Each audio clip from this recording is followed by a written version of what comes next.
बिस्मिल्लाहिर्रहमानिर्रहीम। अस्सलामु अलैकुम। आप देख रहे हैं 1 बाय 1 न्यूज़ HD। खबर शामिल करते हैं फैसलाबाद प्रेस क्लब से।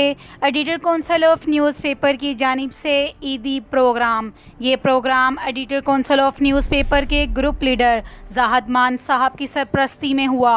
सदर पीर अली मारूफ कुरैशी, जनरल सेक्रेटरी मुरातब अली संगा, राना शफीक साहब और 1 by 1 newspaper Faisalabad chief editor Tariq Mahmood Kamboh और दीगर अहदेदारान ने अपने सहाफ़ी भाइयों को ईदी तकसीम की और इनका कहना है कि कोरोना की वबा में हम तमाम सहाफ़ियों के शाना बशाना खड़े हैं। ईद हो या कोई और इवेंट, हम ऐसे अपने सहाफ़ी भाइयों का साथ देते रहेंगे और निभाते रहेंगे। ये एडिटर कौंसिल के प्लेटफॉर्म से बहुत ही अच्छा काम किया जा रहा है। एडिटर कौंसिल सहाफ़ी भाइयों और दीगर तमाम दोस्तों के हर गम और ख़ुशी में शरीक होते रहेंगे। अल्लाह पाक इन पर अपनी रहमत नाजिल फरमाए और इनके लिए मज़ीद आसानियाँ पैदा फरमाए। तमाम एडिटर कौंसिल ऑफ न्यूज़पेपर के अहदेदारान और मेंबरान की तरफ से सदर प्रेस क्लब, नायब सदर और इनके तमाम मेंबरान को दिल की गहराइयों से ईद मुबारक पेश करते हैं। पाकिस्तान के प्रेस क्लब के जितने भी सहाफ़ी भाई हैं इनको भी दिली ईद मुबारक पेश करते हैं। मज़ीद ख़बरों के लिए देखते रहिएगा हमारा चैनल 1 बाय 1 न्यूज़ HD। जी अस्सलाम वालेकुम।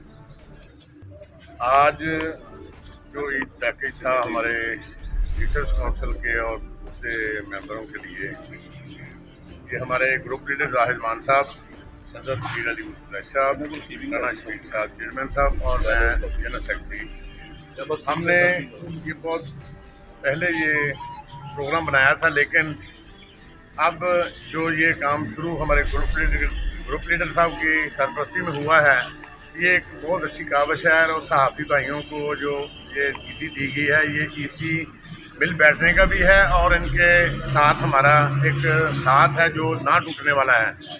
और हम चाहते हैं कि ये ऐसे प्रोग्राम और ईद पर या दूसरे इवेंट पर भी ऐसे प्रोग्राम होने चाहिए और साथियों को आपस में मिल बैठना चाहिए और साथियों को oblige भी करना चाहिए।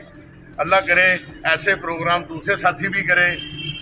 हम कोशिश करेंगे कि इंशाल्लाह हर इवेंट पे editor council of newspaper Faisalabad division ऐसे ही अपने साथियों को साथ लेकर चलेंगे और हमारा ग्रुप लीडर ज़ाहिद मान साहब की सरपरस्ती में हम ऐसे झंडे गाड़ते रहेंगे और इंशाल्लाह एडिटर काउंसिल फैसलाबाद डिवीज़न झंडे गाड़ती रही है और गाड़ती रहेगी और अपने तमाम साथियों को साथ लेकर चलेगी। अस्सलाम वालेकुम।